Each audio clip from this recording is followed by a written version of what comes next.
I will read a couple of essays on Russia and one on Christianity. And the ones on Russia resulted from a course I took online with Coursera.org in 2018. The first one is entitled Russia and the Super Presidency, Evolving Constitution and Economics, 16 August 2018. The Super Presidency arose after the constitutional crisis between Boris Yeltsin and the Supreme Soviet in 1993. Yeltsin dismissed the Soviet who refused to leave. The matter was settled by armed conflict. The sole surviving institution author, the president, made resolutions that formed the basis of a new constitution and set the parameters for the existence of the new legislative body, the Duma. The president had extraordinary powers. Acting in the role of Caesar and James Madison simultaneously, President Yeltsin had to create a new state government within an existing advanced society, rather than for a frontier society as the author of the U.S. Constitution was able to accomplish with almost unanimous support from his peers. Yeltsin had to get support from certain parties with real power, such as rural governors and oligarchs, that led to some corruption. Yeltsin began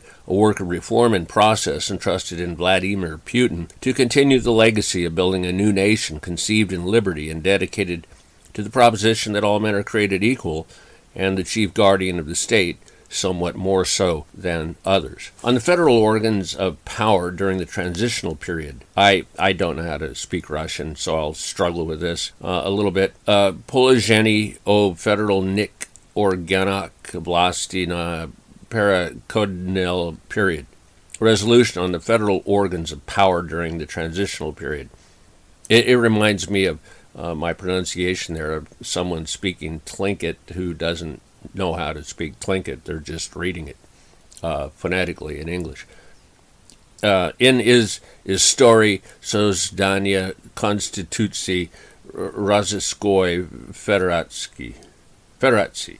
My general view of the Russian government challenges since 1998. Russia, since the 1998 financial crisis and default, has only slowly yet somewhat steadily moved toward reform, such that a market economy prevails. It was not so many years ago that Vladimir Putin ended the oligarch domination of the economy and domination of former Soviet assets that they had taken much of. That order of oligarch power was regarded as an unfair distribution of wealth, yet that was somewhat as it was. The economy moved toward liberalization, sometimes with substantial state investment and stimulation. The process was advanced by the rise in world oil prices in the 2000s that continued until the crash following fracking of old oil fields to renew supply.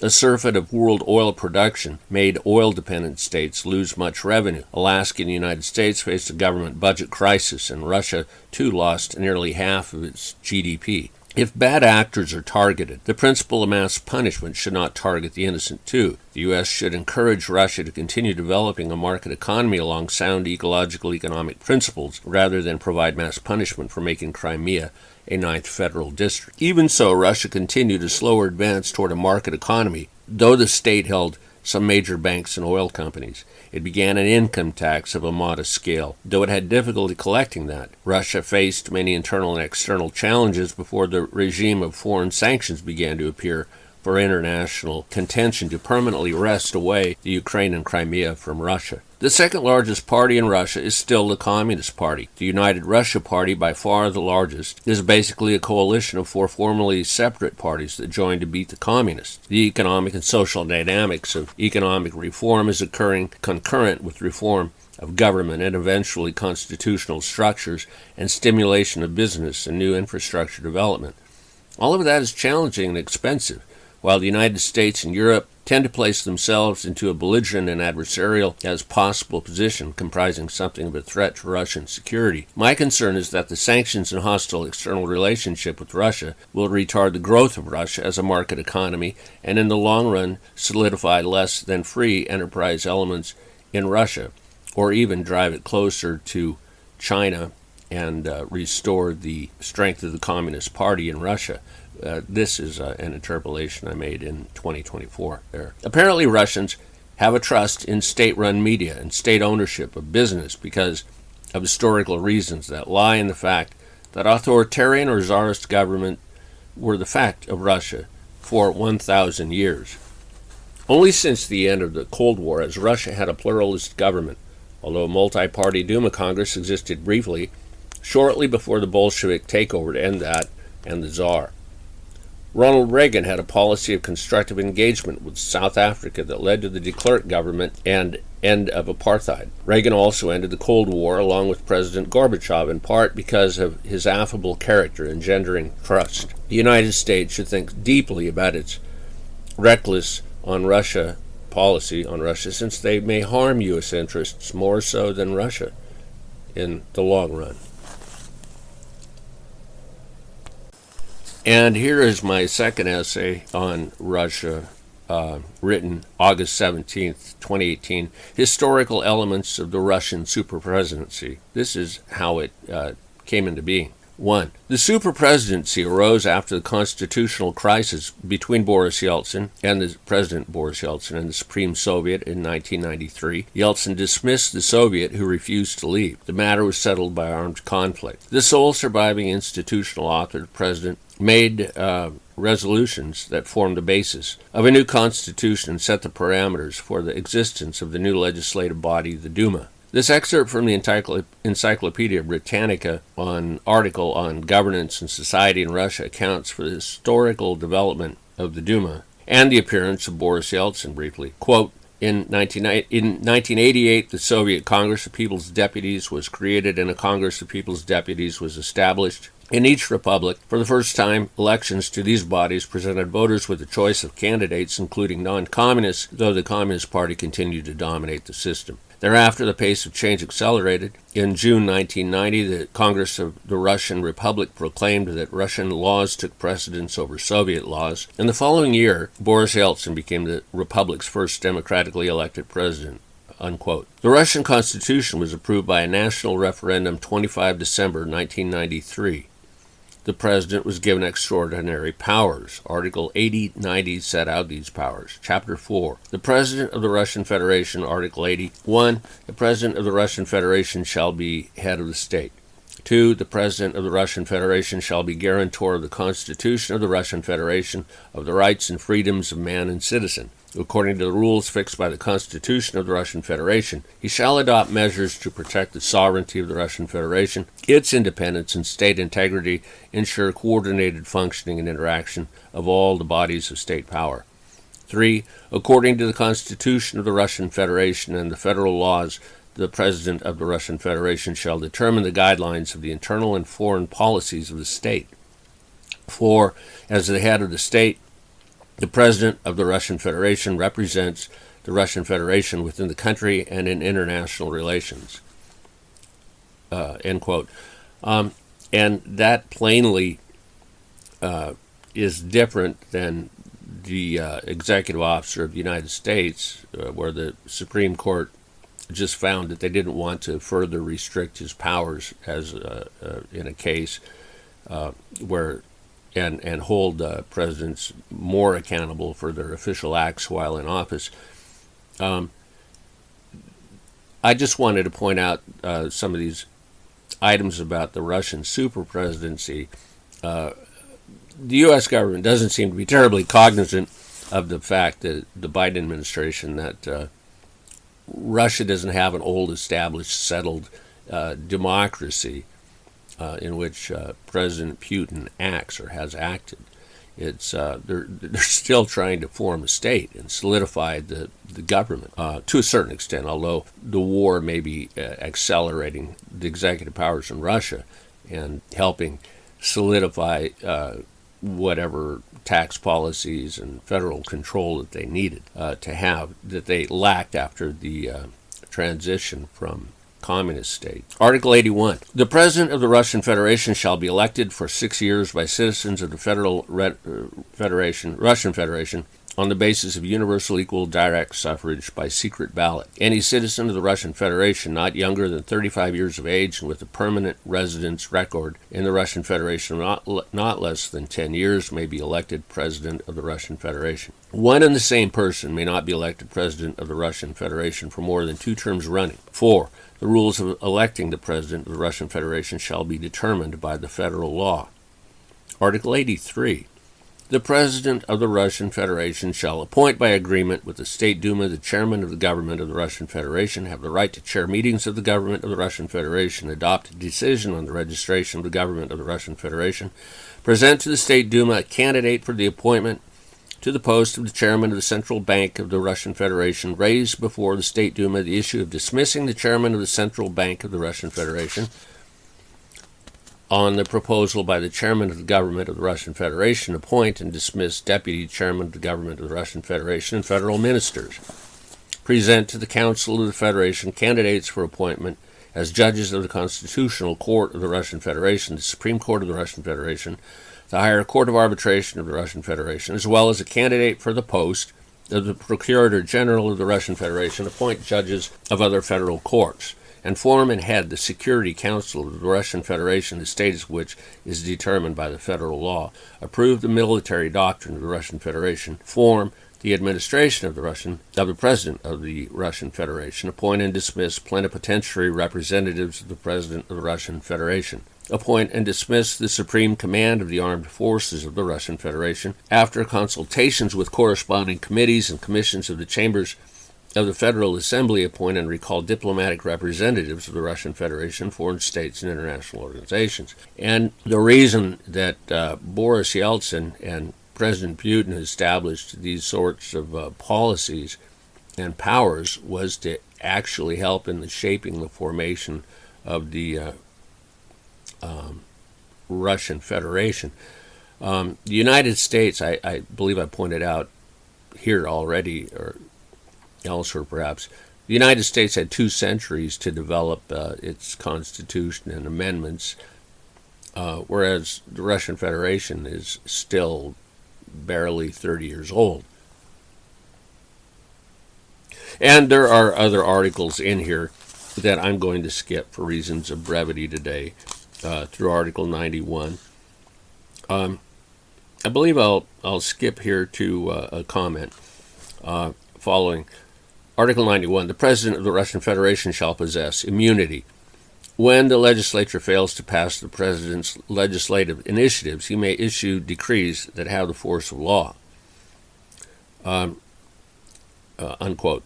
Acting in the role of George Washington, Abe Lincoln, V.I. Lenin, and James Madison, President Yeltsin had created a new state government within an existing advanced society rather than for a frontier society, as the author of the U.S. Constitution, James Madison, was able to accomplish with the almost unanimous support from his peers.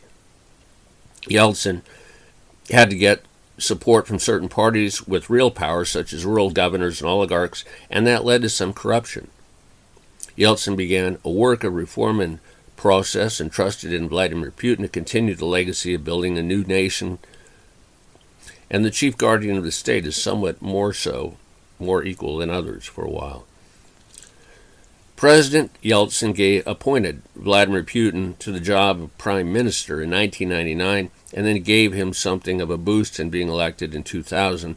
President Yeltsin voluntarily quit the presidency in 1999 and made Mr. Putin acting president. Vladimir Putin got 53% of the vote for president, and he made good more or less on the idea that if elected, the economy would grow. With the help of high oil prices, it did. City Soviets were replaced by city councils and mayors while Yeltsin was president. President Putin inherited super-presidential powers from the 1993 Constitution. He used, yet did not abuse those powers in the course of his administrative effort to advance the economy, stabilize it against internal and external challenges, and continue the road to privatization and prosperity for society. Article 91 of Chapter 4 is a true superpower. President Putin created 7 federal districts in 2004. They covered much of the same area as the formerly more powerful districts. Medvedev created an 8th district, and President Putin a 9th in 2014 for the Crimea and Sevastopol. The federal districts were more favored sons and daughters of the central government regarding funding, power, and control. The president can appoint the regional governors. 3. President Medvedev also inherited the super-presidential powers granted by the Soviet Constitution. He used them less so than did President Putin. He appointed President Putin to prime minister, who tended to get the media attention.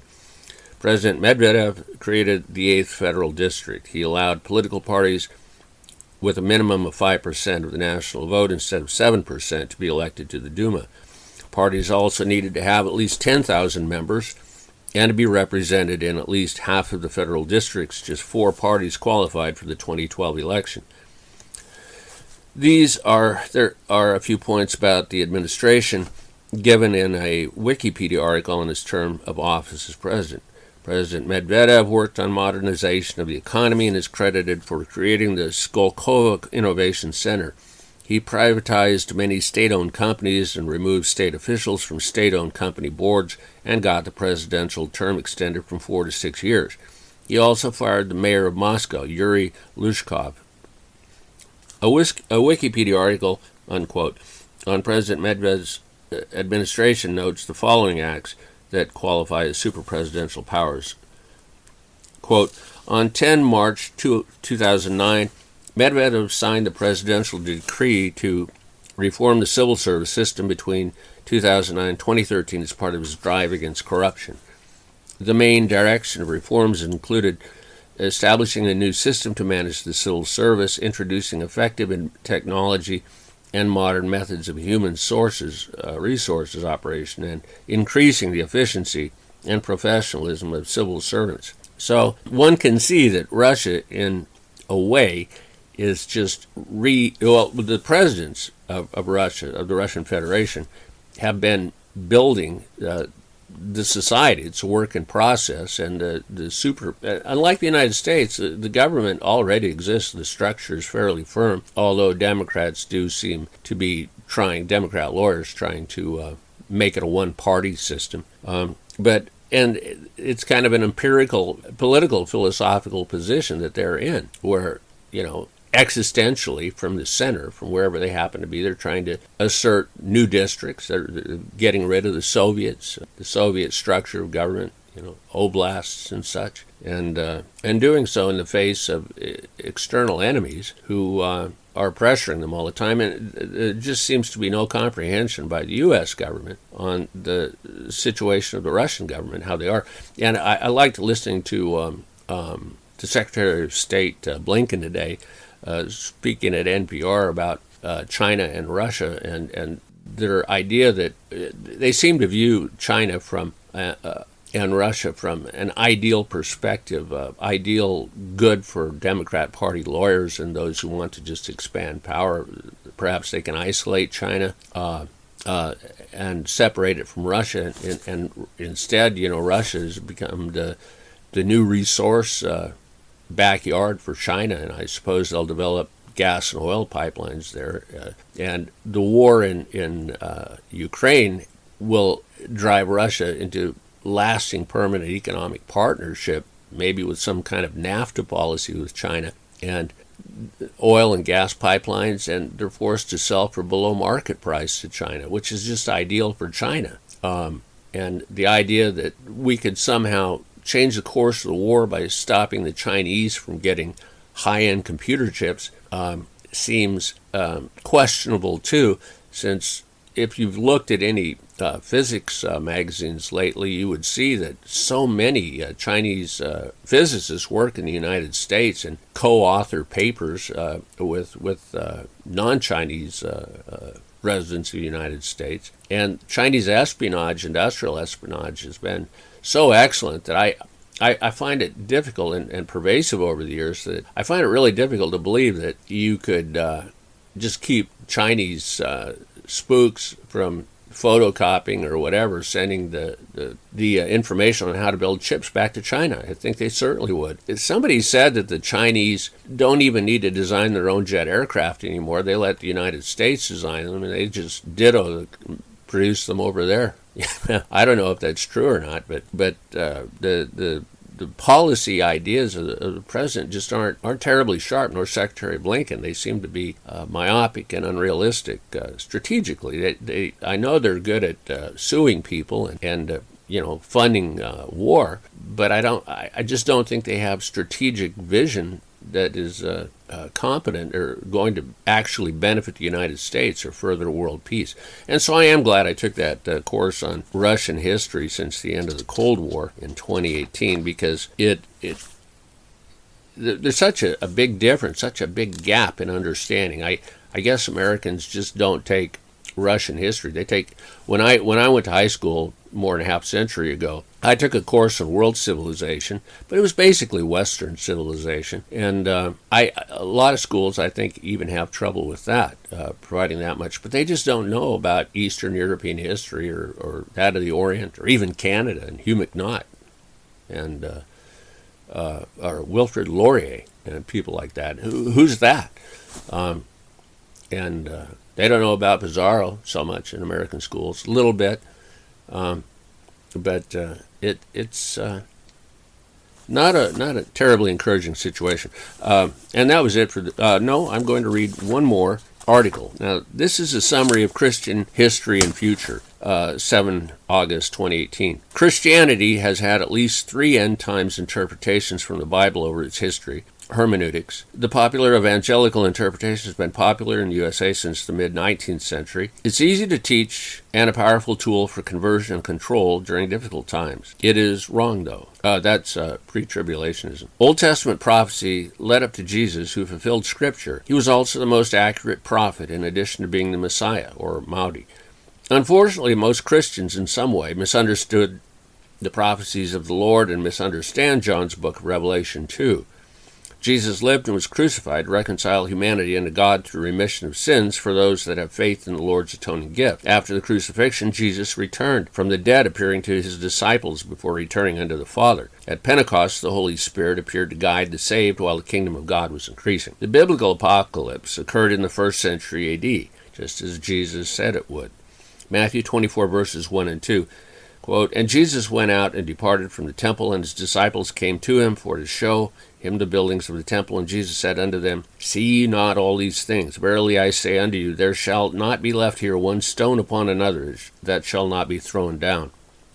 Unquote. Foretelling the apocalypse accurately, the Lord foretold what should occur after he would leave, and the Holy Spirit would appear, and the kingdom of God would build to become a majority. The building up of the kingdom of God would occur until the age of the Gentiles was fulfilled. The Lord described the apocalypse content in some detail. Later in Matthew 24, he mentions the persecution of Christians, and after that, with mention of the witness to all the nations of the world, is a reference to the Great Commission. And this period of building up the kingdom of God continues presently and could go on for a month or thousands of years until the age of the Gentiles is fulfilled. Quote, "Then shall they deliver you up to be afflicted, and shall kill you, and ye shall be hated of all the nations for my name's sake. And then shall many be offended, and shall betray one another, and shall hate one another, and many false prophets shall rise, and shall deceive many.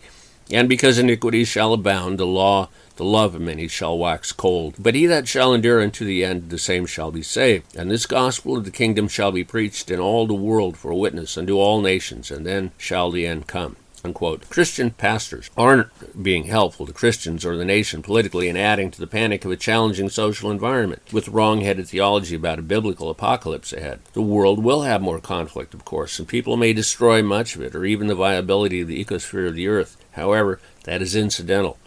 The kingdom of God building up in new people over history will continue into the future as God deems it useful. Then, when Gentiles can go no farther, the Lord will return. Attempting to precipitate a fulfillment of Gentiles probably isn't a good social engineering plan.